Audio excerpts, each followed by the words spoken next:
be ready to go. And we'll just get the slideshow set up from the current slide. And I'll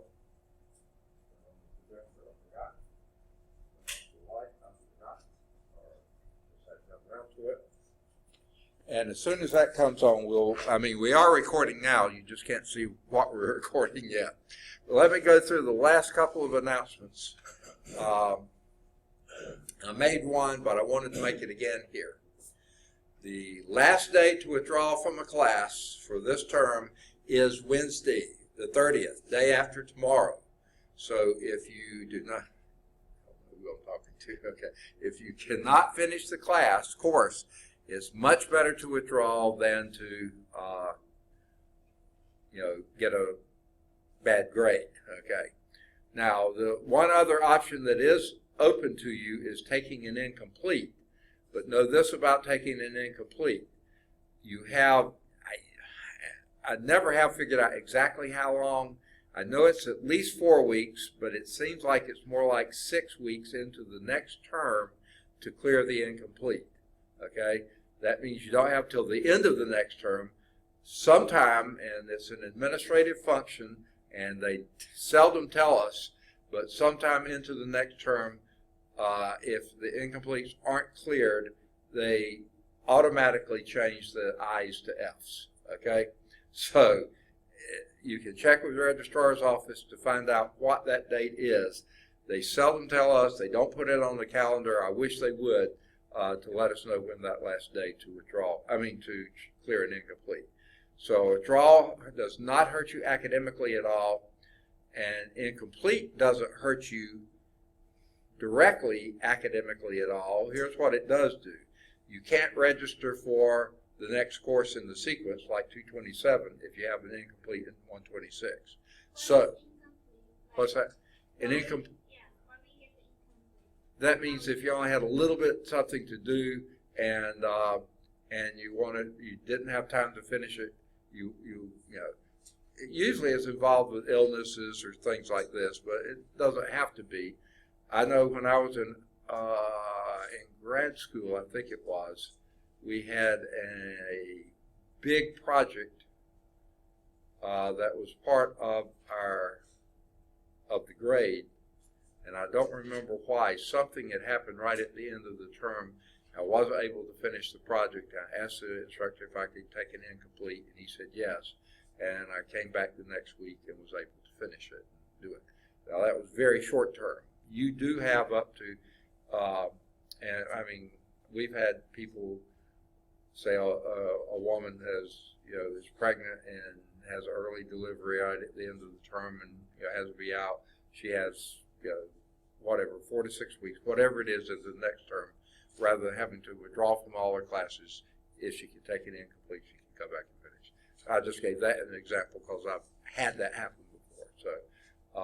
So that is another option, but just know an incomplete will change to an F if it's not cleared within whatever that window is. And it seems like it's something on the order of 6 weeks, but I don't want to be nailed down to that because we never know when that happens until we start getting things from the things that somewhere into the term. Students have until this date to turn in the material.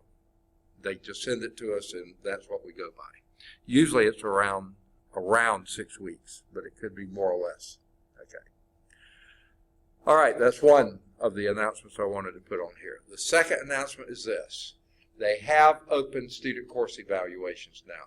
So you can go and do your student course evaluations anytime between now and the end of the term, but please do them, okay? The two that are here and one that's not here, unless you're going to withdraw from the class, that's fine, but please do the student course evaluations. All right, any questions? Anything we've done so far? I thought for sure I hit the button and nothing happened. That time it did. Sorry about that. So all this time that was coming on and it didn't. So here we come. All right. Sorry, I wish that I had been paying attention to that. This is the slide when it comes up here that's in the old text. I think you'll see it. In the new text, Marcus, you'll see a different slide, but basically it's the something fairly similar, but not quite the same. Well, the picture is very different.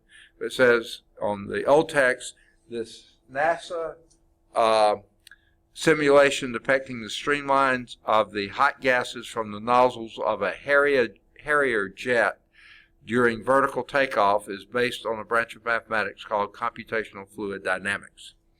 Okay, in the new text, it's a picture of a stadium, it looks like. Yeah. No, I guess this is a dam. Okay. Engineers utilize integrals to designing dams in order to ensure that the dam walls can withstand the force of the imparted by the water. Okay. So basically it's just saying we use integrals for a lot of things. The title of this chapter is Further Applications of the Integral and Taylor Polynomials. Now we'll just talk about Taylor Polynomials. You're not going to be responsible for it. So sort of as follow-up to what De Silva's question was, are we going to finish everything this term? We'll give it our best shot, but let me remind you, I think I put this in the syllabus at the very beginning. In Chapter 8, it's a very short chapter. We're only doing arc length, sections 8.1, arc length and surface area, 8.2, fluid pressure and force, and center of mass, 8.3. You're not responsible for Taylor polynomials. We'll go over them real quickly, but you're not responsible for them. Chapter 9 is Introduction to Differential Equations. That's another course. We don't do Chapter 9. In Chapter 10, it's infinite sequences and series, and basically what we do is 10.1 and 10.2. Now, whether we'll finish these, I don't know, but that's all we do in that chapter. In Chapter 11, parametric equations and arc length and speed. Those are the only two sections we'll do in 11 if we get that far, okay? In Chapter 12, if we were to get that far, we just go as far as we can. But the course ends at 12.5, but we probably won't get that far. What we'll do next term is pick up wherever we end this term and cover just the remaining stuff we didn't get covered in here and move on from there, because the next course begins with 12.6, a survey of quadratic surfaces. Okay, so even though it seems like a lot, we're only doing a few sections in the next few chapters. Okay, so let's move on from here. Chapter 8 is talking about other issues, and the first of these is arc length. And you've seen a figure fairly similar to this.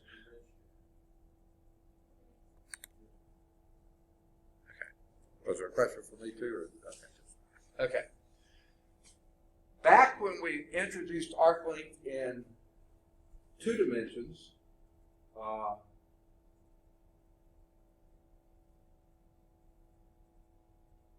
we had a graph that looked something like this. Not exactly, but fairly close to it. Okay? In fact, this is very similar. This is the one. Okay? But this is the polygonal approximation for the arc length L to a function y is equal to f of x. So here's the portion of it from the function from x going from a to x0 to b x of n. Okay? And if you're talking about arc length, then I'm sorry, this is probably your first introduction to arc length. Introduction to arc length. I was thinking Cal 3, they're doing it in parametric equations. We're not in that yet. I just was looking at those chapters, but we're not there yet. So this is the introduction to arc length. What if we wanted to know what the length of this function is? That's a curve. Curves are really hard to measure a length because they bend and are constantly changing. So here's our approach to it. We will divide the interval of interest from A to B into n subdivisions, capital N subdivisions, just like we did for Riemann sums and other things like that. Okay? Divide that into n subdivisions. But we're not going to be measuring areas under that. That was the area under the curve. That was the integral. Okay?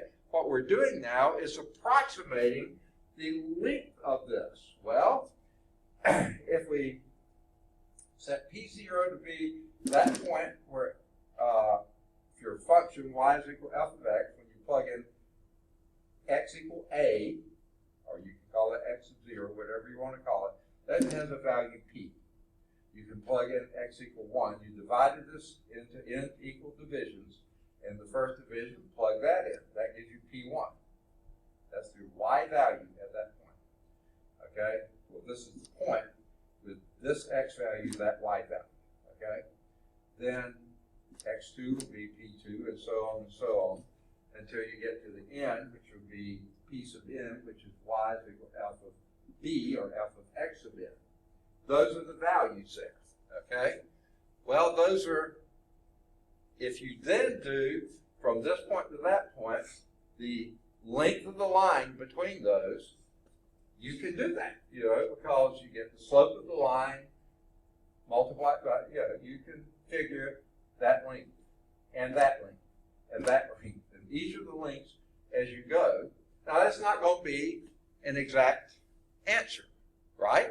Because all these lengths are a little bit shorter than the curve, because curves go in a curve, straight lines are the shortest points between those lines. But that gives you a good first approximation.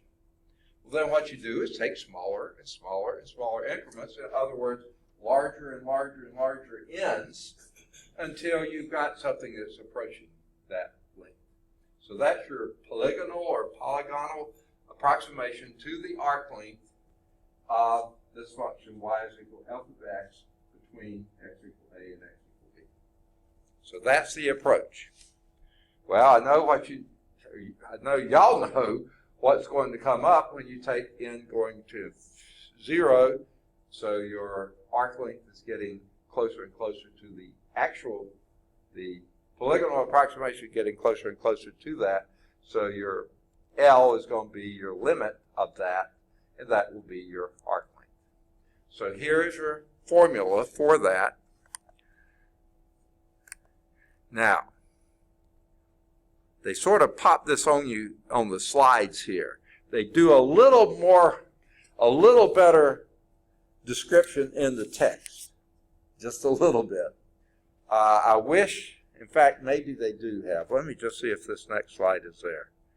Oh yeah, they got the slides out of order. Okay. All right, let's do this slide next. I can't get it all in there, but let's just get part of it.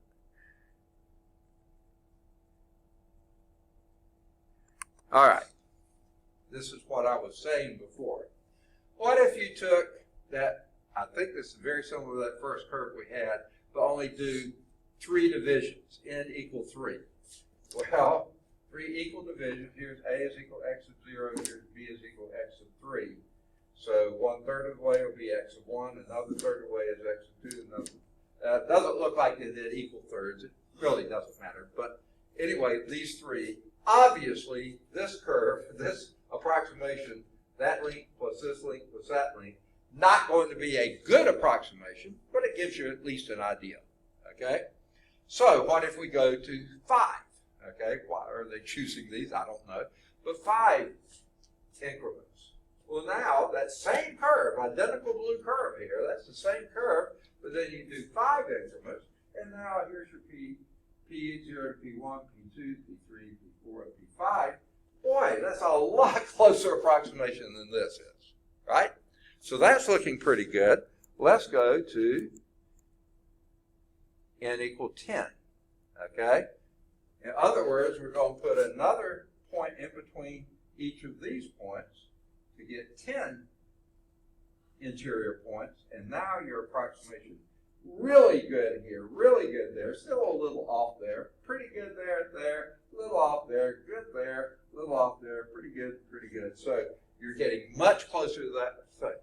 We'll let n go to 100. It's going to be excellent, okay? 1,000, even better, And after a while, as it's going to infinity, then the increments are so small, you're almost exactly following the curve. Well, yeah, I can see that's going to come out better. How do we measure those lengths? Hopefully, you've already been thinking of that, and here is exactly how we measure it, okay? Good old Pythagorean theorem.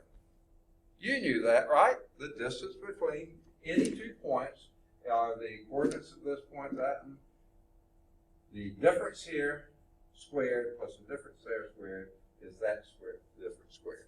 So in other words, the approximation for this L sub I is the y value of p sub I minus the y value of p sub I minus 1 squared plus the difference in the x values, x of I minus x of I minus 1 squared, and that the square root of that gives you that approximate length.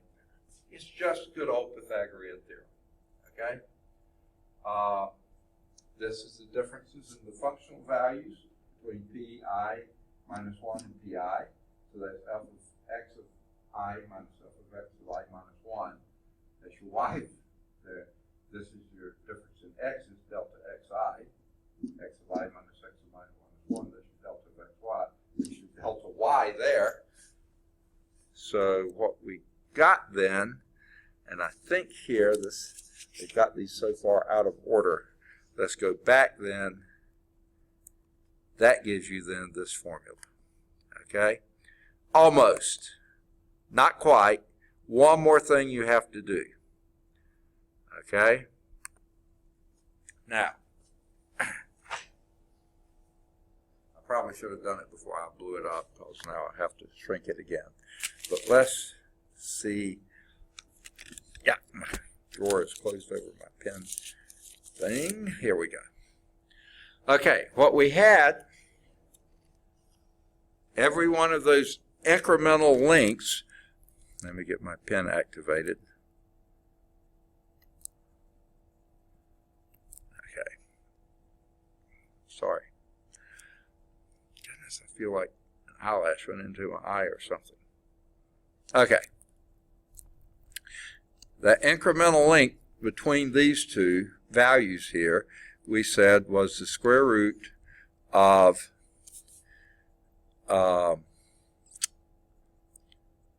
delta x squared plus, now we said delta y squared.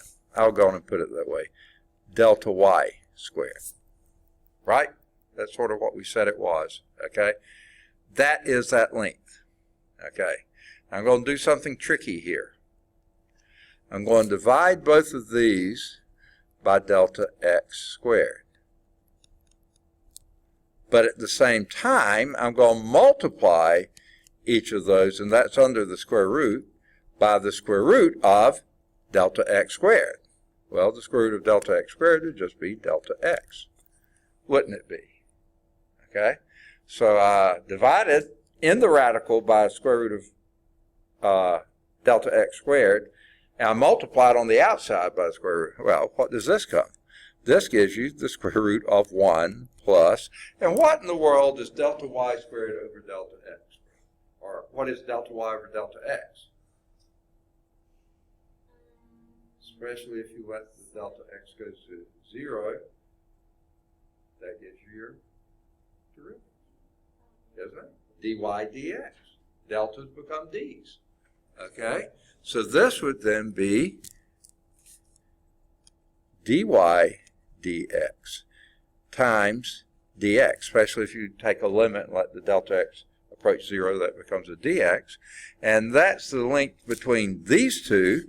What if you did all the ones in here? All right, good deal. Did you finish or coming down? Okay. Okay. All right. Is that scratch work or? Yeah. Okay. Yeah. That way I can, when I grade it, I can give you maybe extra credit. All right. Good deal. Sorry, I'm facing into the blinding light here. Let me just get this in place. I like to keep up with my papers, otherwise I tend to lose. Okay. So you're going to sum over all of those. So what do you wind up with? And by the way, it's dy dx squared.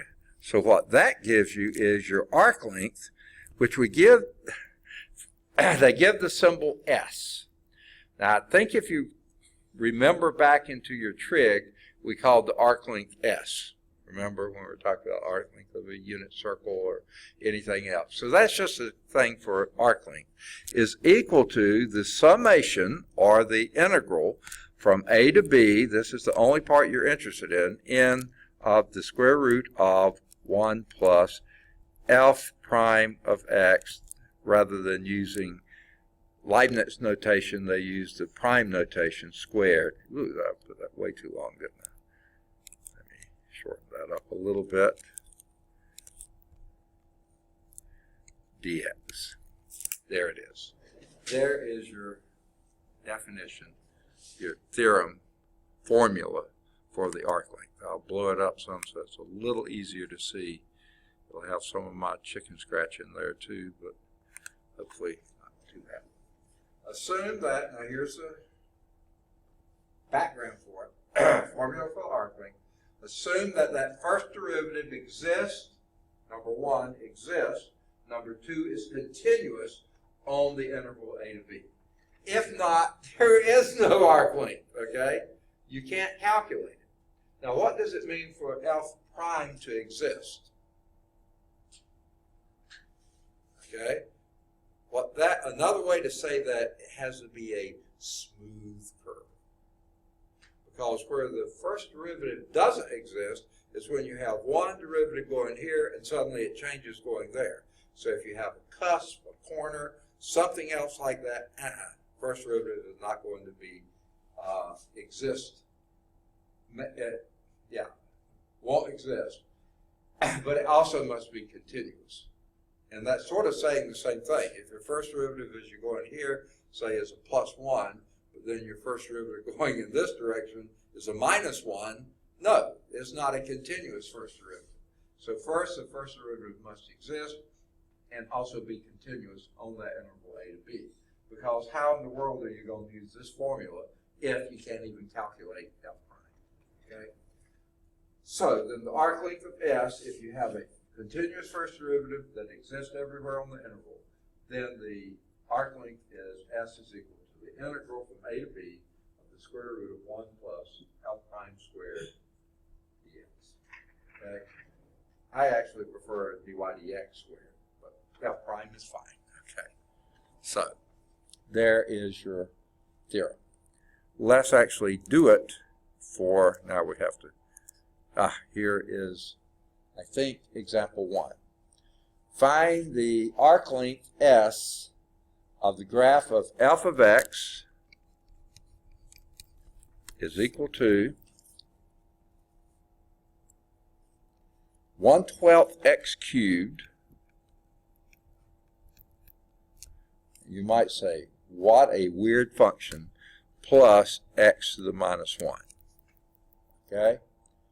Over the interval 1 to 3.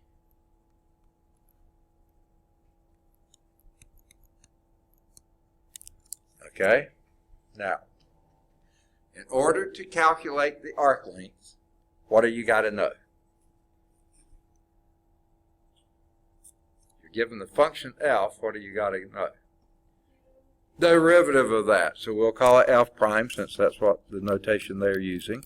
What is f prime?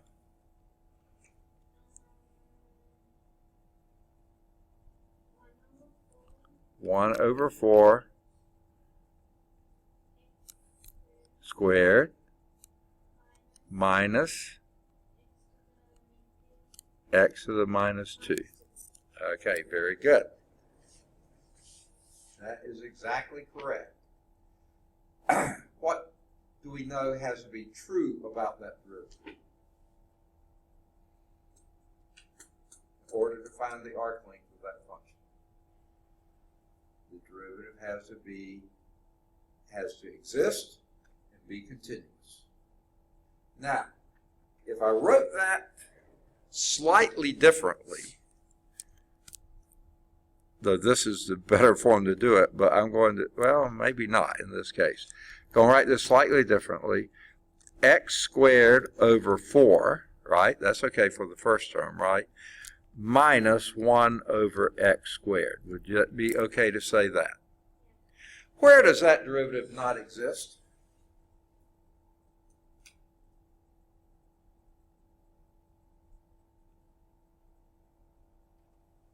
First term, no sweat. That's just a polynomial. A quarter x squared. It exists everywhere. How about the second term? Where does it fail to exist? At. Where is that not allowed? Where can you not calculate 1 over x squared? What's the one thing you can't, okay. Generally, existence of functional values, you look at up to, well, 3 or more things that give you problems for existence of functions. The first of these is a simple thing you ran into way back early in your math education. You can never divide by what? 0. So, no sweat here, but here x can't be 0. The two other things, you can't take the square root of a negative number, okay? Not in the real number system. And the third one that we ran into much later was you can't take the logarithm, any kind of a logarithm, of either 0 or any negative number. You can't take the square root of negative numbers. You can't take the square root of 0. You can't take the log of 0 or any negative number. You can take the log, any kind of log of a positive number, but not of a negative. So those are the 3 things you watch out for existence, okay? The one here is you can't divide by 0. So x can't equal 0. Everywhere else, though, that's fine. Perfectly fine. What interval are we on? 1 to 3. So that excludes 0, so you're perfectly fine. This function's derivative, and the function itself is defined on that interval, and the derivative is defined on that interval, okay? And the derivative must be continuous, but there's no reason to expect discontinuity there either, because everything's defined. So yeah, you're okay here. It exists and is continuous. All right. Now, what's the next thing you've got to do to solve it? I got off probably preaching too long on the existence, but it does exist on the interval. What's the next thing you've got to do? You found the derivative, you what?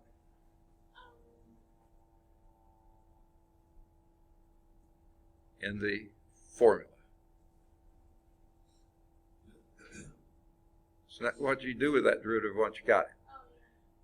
You do what? We have to Square it, okay? Now, when I look at these two forms and say, which of those look like they're easier to square? I don't know if you have a preference or not. The first one's not bad. The second one's not bad, but let me suggest something else to you. Why don't we put it over least common denominator, the second form? That would be 4x squared, right? And then what we'd have to multiply the first term by to get that denominator? Okay, that's going to be x to the 4th over 4x squared, and the other is going to be minus 4 over 4a. Okay. That, to me, is the easier one to square. Now, you might find that it's not hard to square that first one either, but to me, this one's a little easier to square, okay? Because I can square the top one. What is that? F prime of x squared is, and this is an awkward thing, put it in parentheses or brackets or something to let you know you're squaring the entire derivative. Well, that would be the square of the numerator, which would be x to the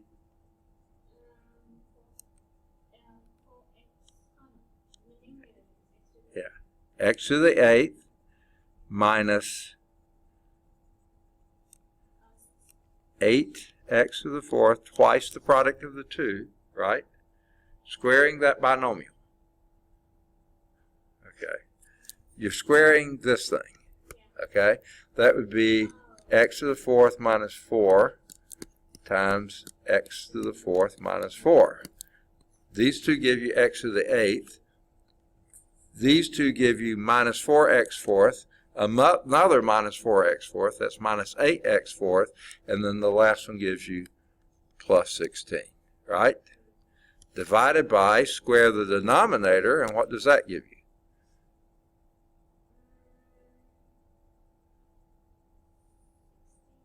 16 x to the fourth, exactly. Okay? What's the next, what do you do to that thing, the derivative squared? You add 1 to it, okay? Well, now, I need to find some sort of convenient way to write that 1. And how about this? 16x to the fourth over 16x to the fourth. Isn't that 1? Yeah. Add that to x to the 8th minus 8x to the fourth plus 16 over 16x to the fourth. Now, if you broke that into the various terms, the x to the 8th stays x to the 8th, right? But now you have a plus 16x fourth minus 8x fourth. That would be, if you're adding these two together, because you have the same denominators, right? Denominators are the same, you just add the numerators, right? X to the 8th plus 8x to the fourth plus 16 over 16x to the fourth, right? You just added 1 to that, right? Now, what's the next thing you're going to do in your formula?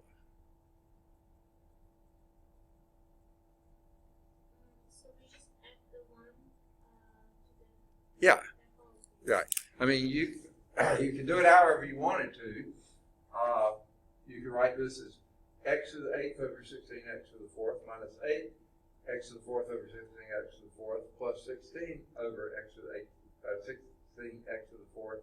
However you want to, but you're just adding these two. I mean, because that's not a like term, that's not a like term. These are like terms, so you add those together and that's what you get. And then what's the next thing you do in your formula? We took the derivative, we squared it. You do what? This is 1 plus f prime squared. What do you do 1 plus f prime squared? Take the square root of it, right? That's what the formula told you, right? There it is. You found f prime, we squared it, we added 1 to it, now we take the square root of it, okay? So when you take the square root of that, and guess what? This is pretty nice. The square root of this is, that numerator is a perfect square trinomial, isn't it? What's that the perfect square of? X to the fourth plus 4, right? Divided by, and there's a perfect square too, isn't it? What's that perfect square of? 4x squared. Okay? Here we have the square root of that thing. Now I go back and put it in the form that we had before. That would be x fourth over 4x squared plus 4 over 4x squared. And that would be x squared into x to the fourth would be x squared. So that would be 1/4 x squared plus, and here we have x to the minus 2, right? And guess what? That's what we're integrating, dx. And we can do that. Now the bizarre thing is, this gives a form that looks almost exactly like your derivative, except a change of sign, okay? But it's, if you wondered at the beginning why they picked such a strange formula or equation to do there, because there's a very hard to find integral forms that you can get from taking a derivative, squaring that, adding 1 to it, and then taking the square root, that you get anything you can work with. This one you can. That's why they chose that weird one to begin with, because this is something you can actually integrate. And we're integrating this from 1 to 3. What's the first part of that derivative? Integration. Antiderivative is what I meant to say.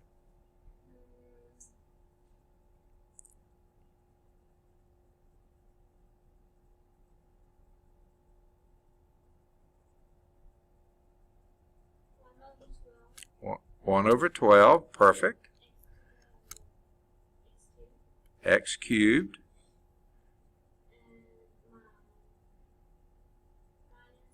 minus x to the minus 1. Perfect. Evaluate that from 1 to 3. Okay? Let's see what we get.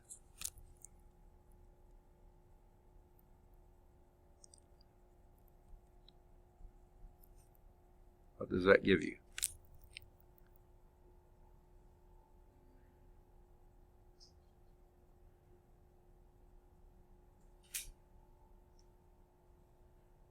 It's 1/12 of 27, right? It's 27 over 12. Because 3 cubed is 27 over 12 minus 1 over 3. Isn't that right? Well, I know 3 will go into 12 4 times, and 3 will go into 27 9 times. So that's 9/4 minus 1/3. Well, let's not do anything with it. Just leave it 9/4 minus 1/3. The next thing we're going to do is plug in a 1, but subtract that value. That would be a minus 1/12, right? Because you plug in 1, you get that, plus a 1/3. No, plus 1, right? That didn't come out very pretty. Okay, wait just a second. Okay, it's minus a minus 1. When you plug in the bottom value, you do a net. You do the minus, right? So it's minus this, minus a minus, which is plus that, right? Okay. Okay, now we've got a variety of denominators. What's the least common denominator of all these denominators? 12, okay? So let's get everything in terms of twelfths, okay? How many twelfths is, okay, 1/4 is how many twelfths? 1/4. That would be 3/12. And 3 times 9 is 27/12. See, we had it to begin with. Why did we ever change it? 27/12 minus, and how many twelfths is 1/3? 4. So that would be 4/12 minus 1/12. I can't write. Plus 12/12. Okay? I'm all over the place here. So that would be 39/12 minus 5/12 would be 34/12, which would be 17/6. I hope that's the answer. Is it? Good for them. Okay. Now they may have done the calculation slightly differently, but it still worked out the same. You see how to do that? Do you also see that to get these to come out exactly something you can integrate, you have to have a function that when you take its derivative, square it, add 1 to it, you need to get a perfect square. Okay?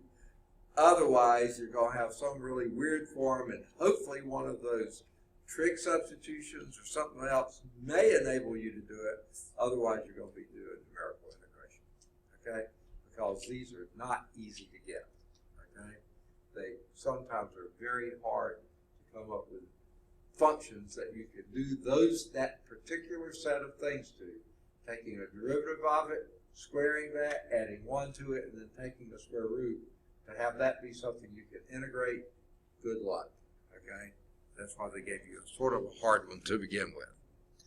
Let's look at example 2 and see if they can give us another one. Okay? This is the figure for example 2. Sorry. The arc length, my throat's going on me. Fortunately, I gave the test first class this morning. I didn't have to really talk very much. But now that I'm talking, my voice is not cooperating well. The arc length as a function of the upper limit. Boy, that sounds like something weird. Find the arc length S of A. This is what we're looking for. Of, oh boy, y is equal to cosh x. Hyperbolic cosine of x. And we sort of skipped over those. Over the interval from 0 to A. They did both. 0 to A. Okay, now we skipped those. I don't mind skipping this too. But if you want to see it worked out, I'll be glad to do that too. Don't? Okay. It happens to work out fairly nicely because the root of cosh is sinh, or hyperbolic sine. Then you square that and you get that. You add 1 to that. 1 plus hyperbolic sine squared, it happens to be hyperbolic cosine squared. Then you go to integrate that, and then you do an antiderivative of it, and you come out something that's pretty simple. So it happens to be another case that you can do that. And that almost justifies doing hyperbolics, because occasionally you will run into something like that. But how many times do you run into functions that are hyperbolic cosines? Not very frequently. So anyway, we'll skip that one. Okay? Now, this one they say you might need a computer algebra system. It says there's no exact formula for these arc lengths, and get used to it. This is such a weird formula that quite often you're not going to be able to do it, so then you're going to have to do numerical integration. So that's the example here.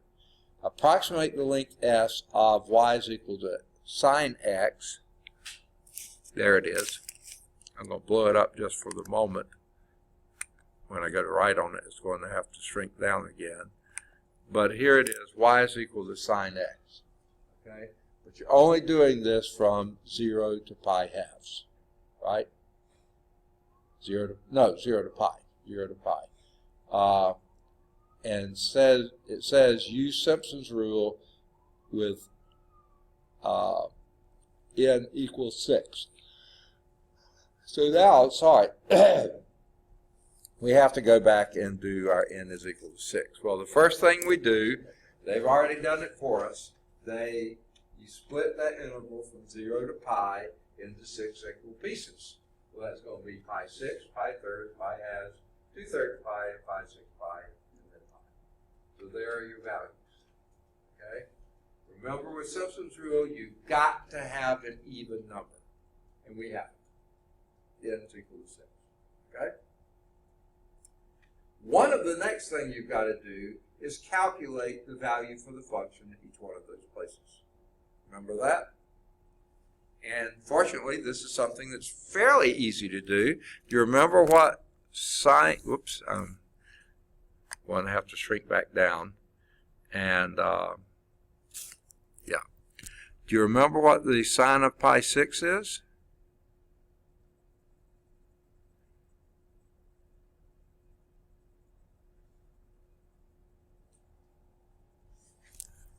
Oh, who'd you take trig from? Okay. Huh? Say it, 1 over 2. So this is 1/2. Remember what the sine of pi thirds was?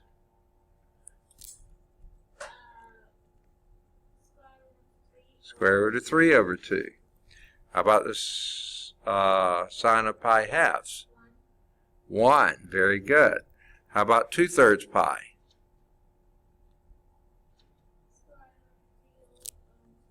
square root of 3 over 2 again. See, that's the same value, symmetric around pi halves. And 5/6 pi, 1/2 again. If I forgot to do these, the endpoints, 1/2 again, and it's 0 at 0 and 0 at pi. So there are the values we need. They said today may be windy. Hopefully that wind is going to bring us some rain, but I'll stand the wind if it will bring us rain. Okay. So there are your values for those 6 points. Okay, actually 7 points because of the endpoints. Okay. You remember how Simpson's rule goes?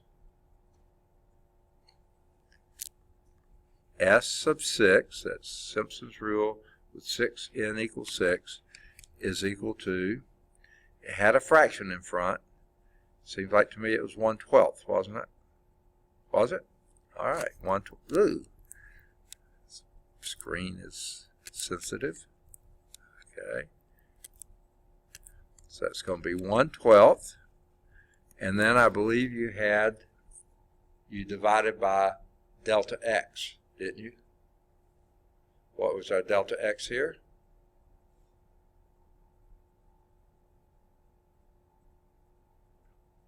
1/6, right? That's your increment. Each of those increments is 1/6. So it's pi 6, I'm sorry, pi 6. Okay? No, 1 over pi 6. Sorry about that. Yeah. Divided by delta x.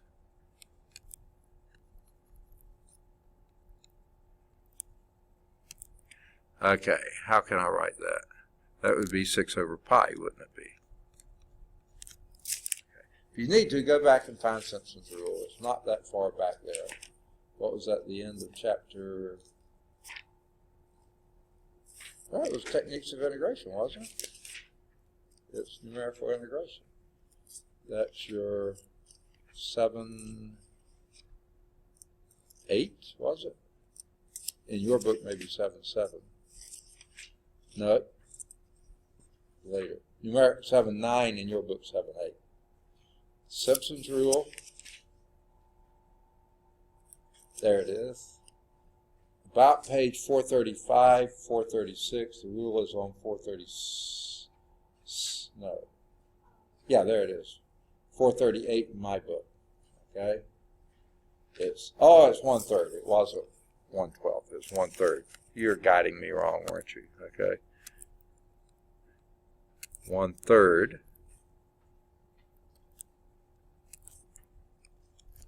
Okay. I was thinking of the error thing, but that wasn't true either. Okay. It's what? Times your delta x, and the delta x, it wasn't divided by its times. So I was right the first time. That's pi 6.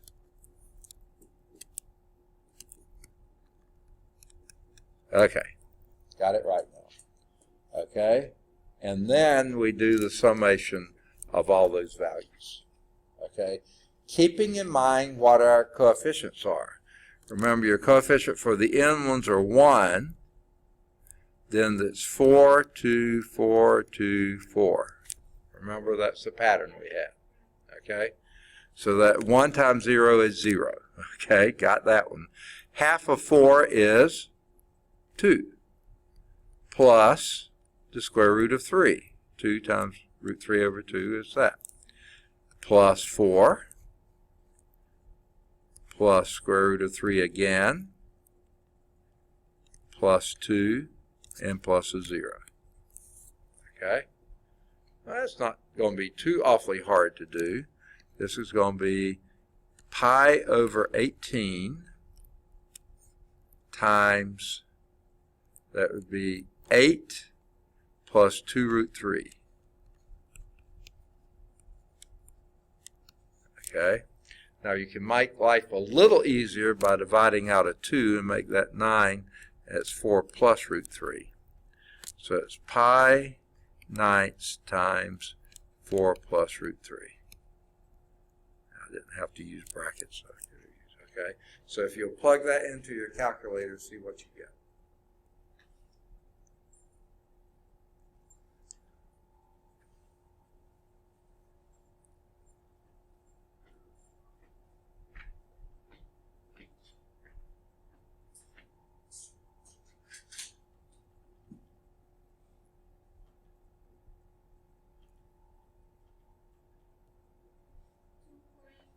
A little louder?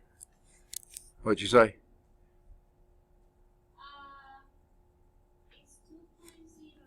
It's 2.00 what?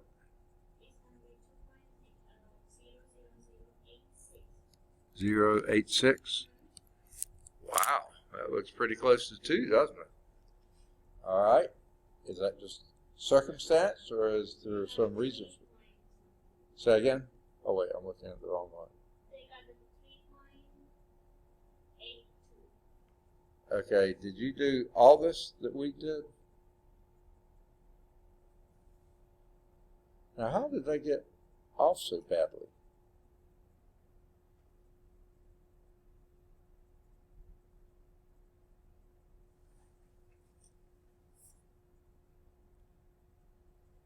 Oh, wait, okay. All right, sorry about this. Wait one. We weren't doing the function. We should have been doing the integral. Sorry about that. I was doing the function. I was going to say, why did they skip all those steps? I wasn't reading far enough ahead. Let's stop and start over again. Actually, part of that we should have left. But let's forget about that for now. Let's start with Simpson's rule. What we're trying to do is find the arc length of that function. So what's the first thing we're going to do? We're going to use Simpson's rule at the end, not at the beginning. Say again?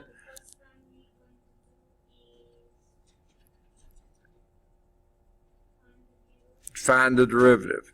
Y prime is equal to cosine x. That was easy enough. And what's the next thing we do? Square it. So y prime squared is cosine squared x. Good. Then what's the next thing we're going to do to it?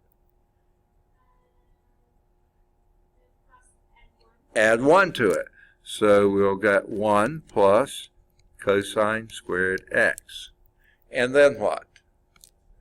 Then take the square root of that. And the integral from 0 to pi of that dx. That's what we're interested in doing. There's the integral we're wanting to integrate, not what I had on the board before. We're not integrating sine x, we're integrating this integral.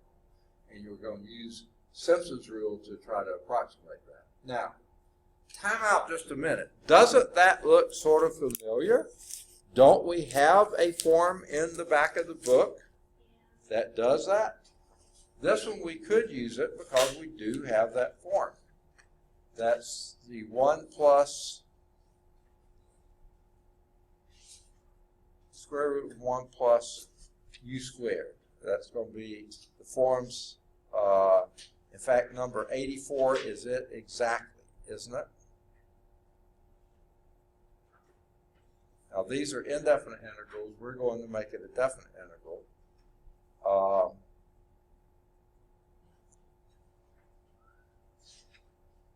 So we could do that one exactly. They're asking us to do Simpson's rule. So now we do the same thing we did, but we're not doing sine function, we're doing this function. Okay? And these are our values, 0 and pi. Okay?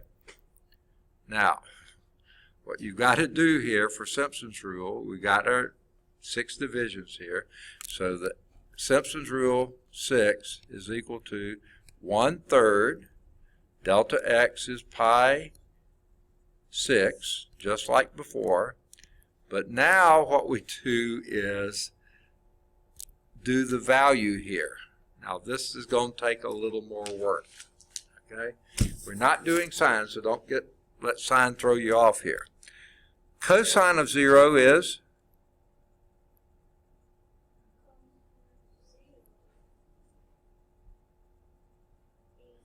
1. Okay? And 1 squared is 1. 1 plus 1 is 2. Didn't know you'd be doing such high-level math today, did you? Okay? Square root of 2 is, let's just leave it square root of 2.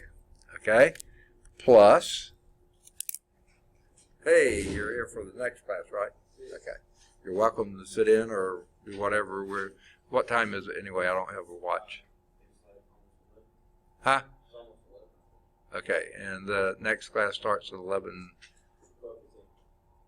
No, yeah, it does. It does. It starts at 12:15. That's right. I was thinking, forgot. On Tuesdays and Thursdays, I don't have a lunch. Mondays and Wednesdays, I do. We go till 11:10, so you're welcome to sit here until then. So Simpson's rule here is, then we do pi 6. What's the cosine of pi 6?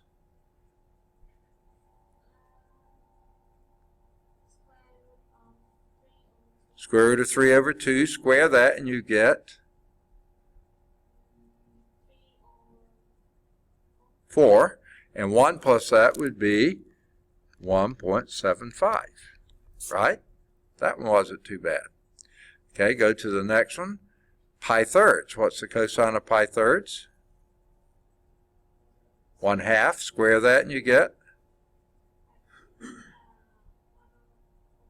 1 over 4. Okay, now I forgot something here. Don't let me forget. Remember, we have a coefficient of 4 in front of this one. And this next one has a coefficient of 2. Remember, the Simpson's rule has 1, 4, 2, 4, 2, 4, 2, 1. 4, 1. Okay. So the 4 and then that. Okay. Where did we leave off then? The 2 times, and we had 1/2 squared, so it's 1.25.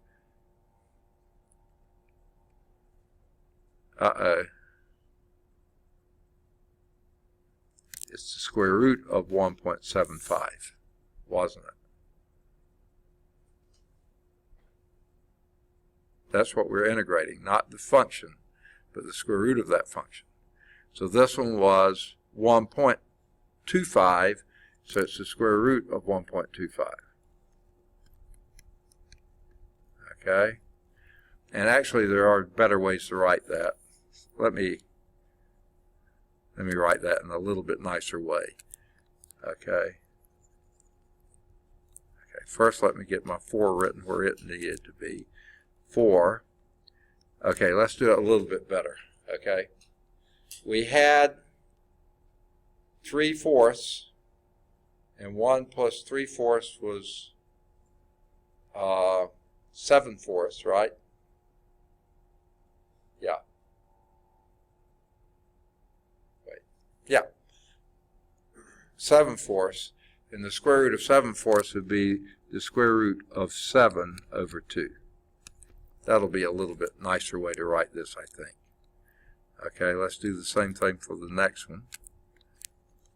I mean, the other is correct, but I think this will be a little easier on our evaluations now. Okay? The cosine of pi thirds is 1/2. 1/2 squared is 1/4, plus 1 is 5/4. And then the square root of that would be the square root of 5 over 2. Right? Plus 4. Okay, what's the cosine of pi halves?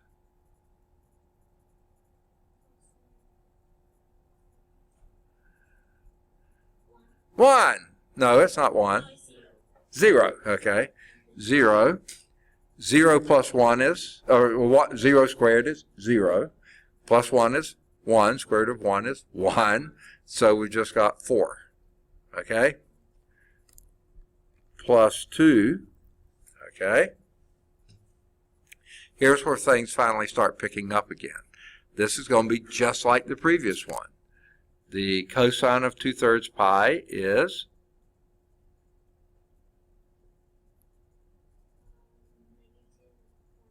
1/2, and 1/2 squared is 1/4, plus 1 would be 5/4. Square root of that would be, again, the square root of 5 over 2. Okay, and the next one's going to be just like the previous one, right? Plus 4 times the square root of 7 over 2 plus, okay, let's just make sure it works on the last one. The cosine of pi is, okay, yeah, okay, and maybe, I think everything's going to work. -1, -1 squared is 1. 1 plus 1 is 2. Yeah, so this becomes the square root of 2, right? Now, let's first get rid of divide out here where we can. There's nothing to divide out there. Okay. Now let's see what else this gives us. 1/3 pi 6 times. You got 2 root 2 plus 2 root 7 plus root 5 plus 4 plus root 5 plus 2 root 7. Okay, I already did the 2 root 2. So to make it a little bit easier, this will be 1/3. Well, let's just make that 1 over 18, or pi over 18, right? Just quit writing all those things down. Times 2 root 2 plus 4 root 7 plus 2 root 5, I can't write, plus 4. All right.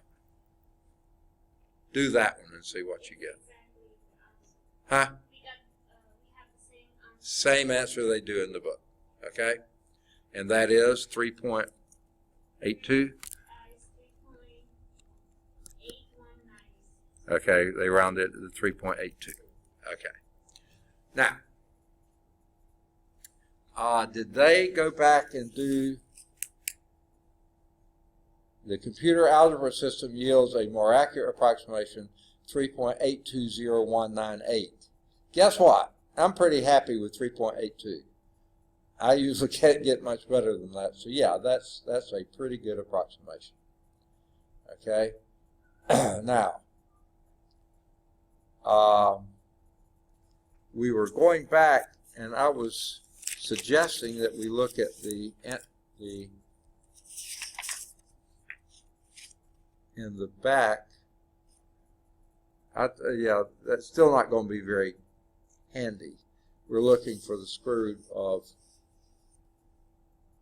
1 plus cosine squared x, and I was mistakenly saying it was number 84, but that's u, not cosine. I think that there's not one in the back of the book, or at least I don't see one that's really all that close to this one.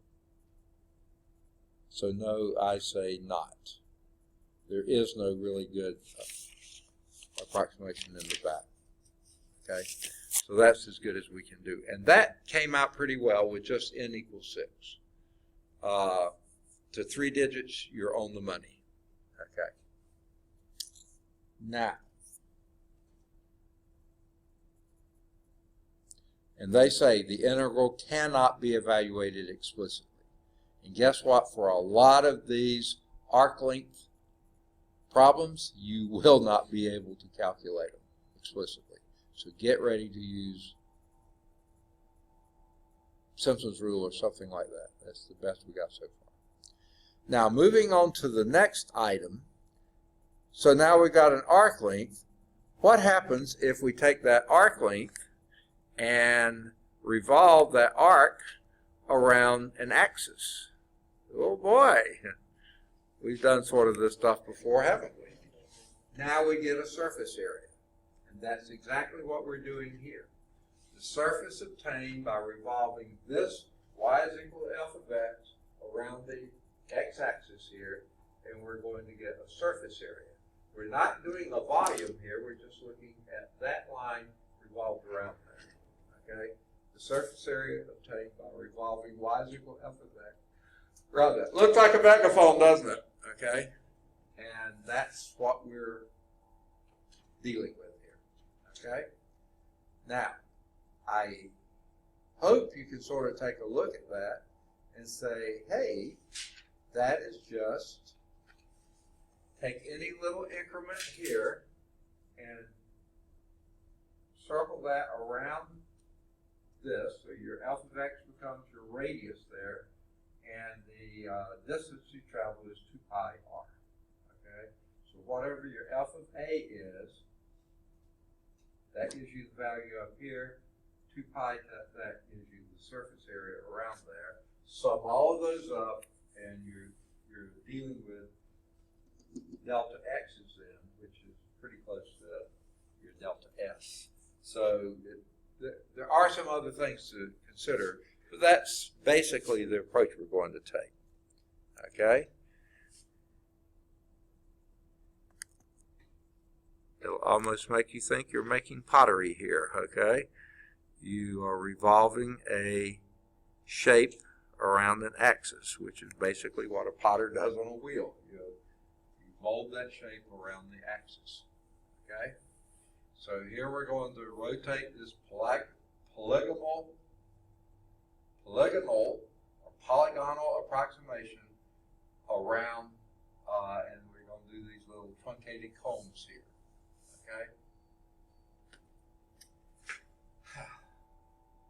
So, in order to get the surface area, we're going to revolve that little line around there. Well, that's going to be like they're using this one here to be the representative of the height increment here. Revolve that around there and see what we get. So you get a truncated cone here.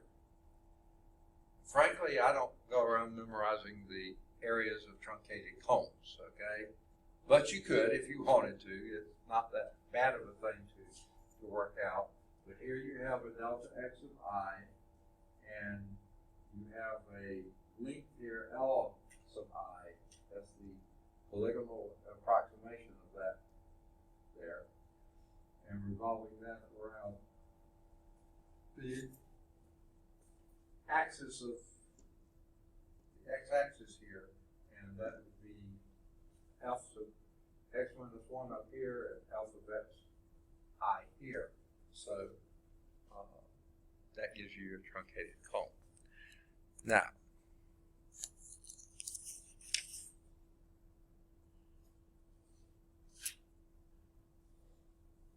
they show the area formula way before they do the justification for it. So let's go back and get, oh my, they're leaving out the justification altogether. Bad news, okay? That means I have to do the justification for you, okay? So to determine the surface area of a truncated cone,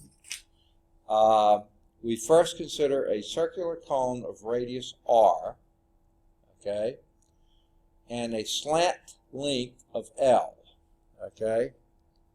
And unfortunately, they don't have this figure. Both of you have your books, though. Does your book have this in it? Yours doesn't. The cone and the area of a cone. You do have that? No, I don't think so. A figure that looks like this. Do you have one that looks like this? No. Right, the previous one. Huh? Yeah, that's the bullet. That's coming up later. Okay. Yeah, so this is the first time I've taught from this edition, this course. I didn't realize this figure was not in that book. Sorry. Okay. Ugh. My drawing is going to stink. I'll tell you that right now, okay? So get over it. Okay. Here is your cone. You're going to have to take my word for it. It's a circular cone, meaning the base is a circle, and the height is some height here. And by the way, they draw this in 3 space. So you have your x-axis going like this, your y-axis going like this, or something like, oops, I didn't hit the center very well, and this is on the z-axis here, okay? So your cone is going to come up like this, okay? Not too bad. If you take this length here, since this is a right circular cone, that length there they're calling L. Sorry, mine's so ugly. Okay. Now what we're going to do is take that cone, and I don't know if you did this in chemistry class, okay, when you were making funnels out of your filter paper. You fold the paper over and maybe twice, and then open up one of the things, and you got that fits inside a cone perfectly. You didn't do it. Shame on you. People don't do hands-on stuff anymore. But anyway, if I were to take that and cut up that lateral thing to the vertex there, what you find you get is, and this you just have to take my word for it, and the books, okay, you get a segment that looks something like this, and ooh, I don't draw circles well, okay, that's what you get. And this length here is L. There's your cut, L, and this is L. And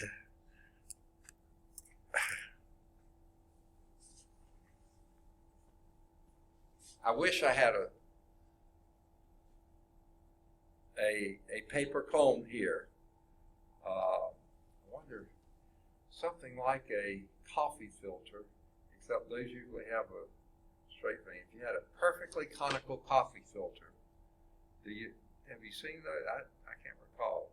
My wife get those that are like this, so they're not quite perfect cones, but they're awfully close. And cut up the side of that, you're going to get something that's like this. Now remember, the radius here was R. This is the radius here, R. Okay, that means that this, when you cut up this side and spread it out like this, this distance here is 2 pi r. That's the circumference of the circle. Okay? That's the L there. It looks like a little Pac-Man one. Y'all don't remember Pac-Man, do you? Okay, never mind. Okay. So, that's your area. Okay?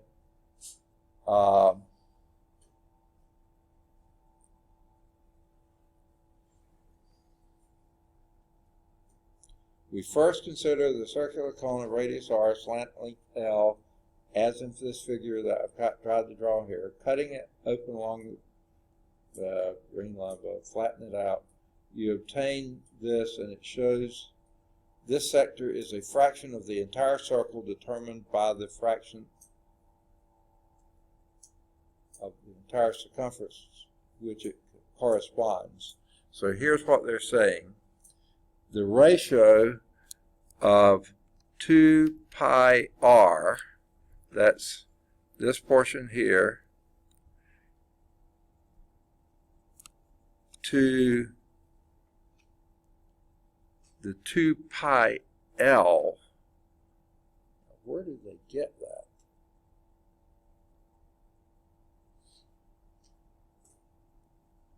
Well, the L is the radius of this circle here. If I were to complete the circle here, then that is a ratio 2 pi l. Okay? That would be the total length of the circle there.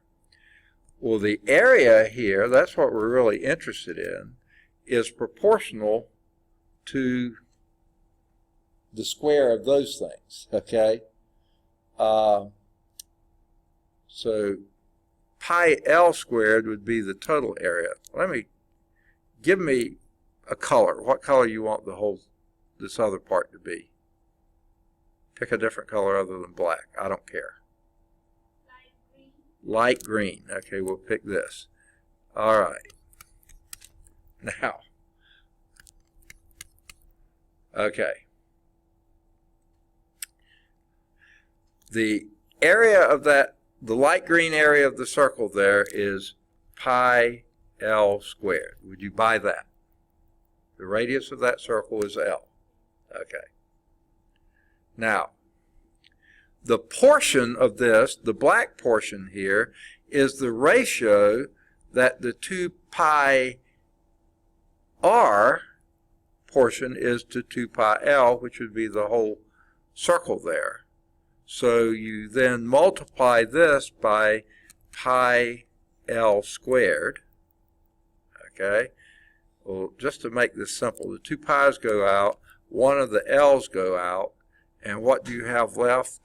This is equal to pi r l. Okay. That's what they're trying to get you to. The surface area of the cone must be pi RL. So this is, let me go back and write that in black, because that is what we're looking for. Pi RL. That is this portion in here is pi RL. Because it's the portion of the total area there that ratio is. 2 pi R is to 2 pi L. Okay, so that gives you pi RL.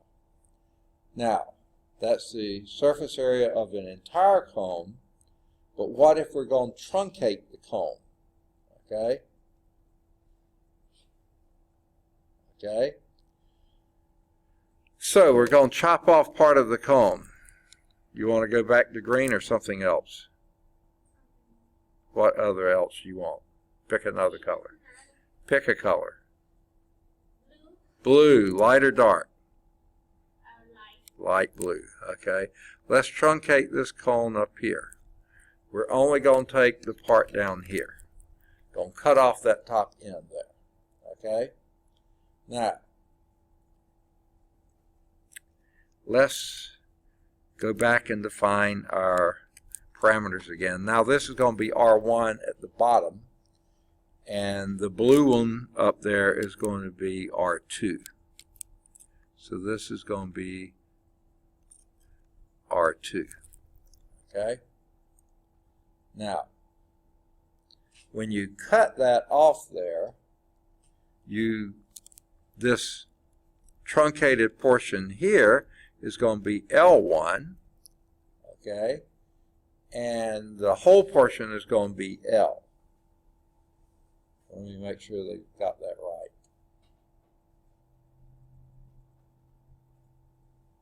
To find the surface area of the truncated cone, we consider figure 10, the surface area obtained by subtracting. No. The L here, I thought the way they had it listed, it looked like they were doing wrong. Let's erase this L, and they redefine what L is here. L is now, I'm going to write this in black. This is now your little L. It's just, I went to write it in black and it stayed in blue. There we go. This is now the little L. Just that portion of the truncated cone. Okay? Now, again, we use ratio here. The ratio of L1 to L, okay,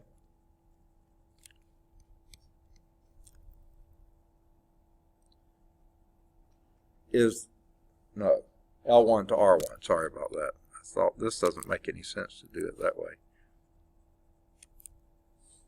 Okay.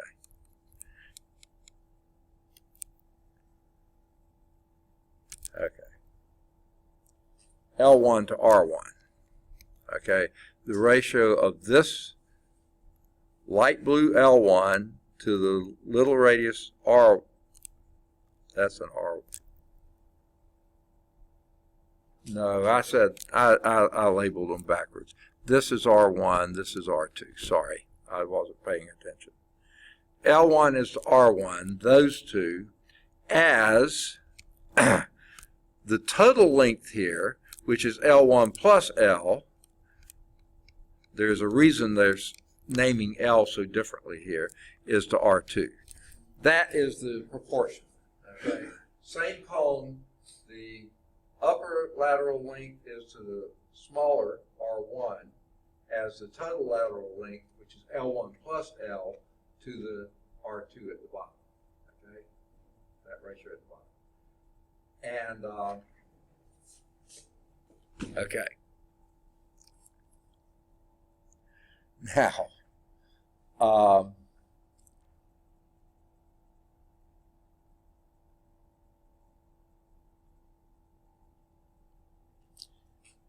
if you play just with this ratio, you can say L1 R2, do a cross multiplication here, is equal to R1 times L1 plus L.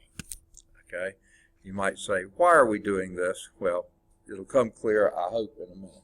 What we're trying to do is get this area of this truncated cone, okay, the surface area of that, using this thing that we did before, okay. But now remember, the L's aren't the same, and this is what's so confusing to me, why they chose to do it this way, but they're doing it this way. Okay, so the area of this truncated cone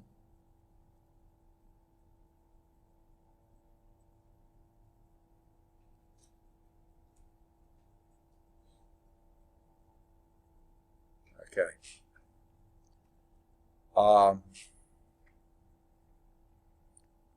If you work this out, I'm going to do it over here. L1 R2 is equal to R1 L1 plus R1 L. Okay, and if you get your L1s together, this will be L1 times R2 minus R1 is equal to R1L. Okay? Now,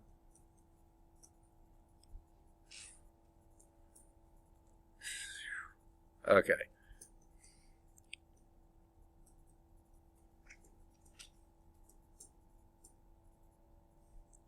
In words, the surface area of the truncated cone is equal to pi times the sum of the two radii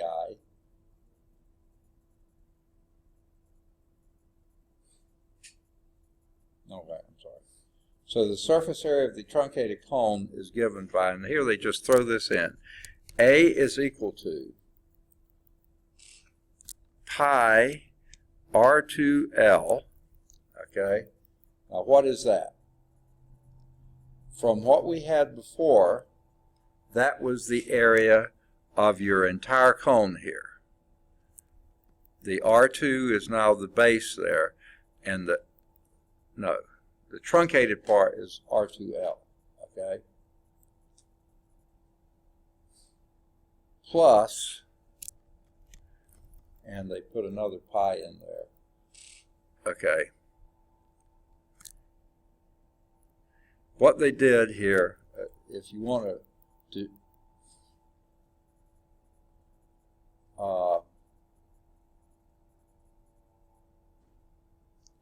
you need to back up a step here. There. All right. Let's back up just a little bit here. I need to get some of this out of the way. Yeah. Is it time? It's what? 11:17? Oh, we've gone over. Yeah. Okay. What I would suggest, why don't you just get a picture of this page that's not in yours, and therefore you can look through it, and we'll just get the conclusion of it at the end. I think yours winds up with area of the surface of revolution, but they come at it from just a, voila, here it is, okay? So if you want to get a picture of that, it's already in your book. So why don't we do it, and we'll just pick up and go from there next time. Sorry about that. This was, I forgot this part wasn't in yours. We'll pick up from this slide here and go next time. It's basically this page right here. And I think that'll give you everything you need. All right, sorry we ran over. Let's go on and end the recording.